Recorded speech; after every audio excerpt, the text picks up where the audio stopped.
我係着着講不停嘅作者着着。係，我係着着講不停嘅作者貓叔。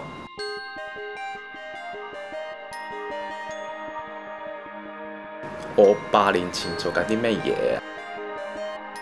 嗰陣時都係學生嚟㗎，即係大學生，3年級左右咯。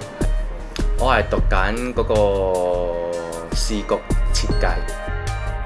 我8年前讀緊文科，啱啱中五畢業。咁中五畢業之後就出咗去做廚師。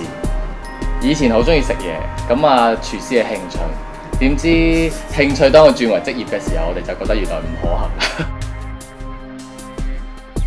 當時嘅夢想啊，其實冇咩夢想嘅喎，即係淨係中意畫圖啊，中意個設計啊，嗰啲 graphic 啊。我哋冇諗過會係咁多人去睇我哋嘅嘢，冇諗過會有今日咁17萬個人去中意我哋嘅作品，中意我哋作品，中意我哋嘅作品咯，唔係我哋，係啦。8年之後有咩人生？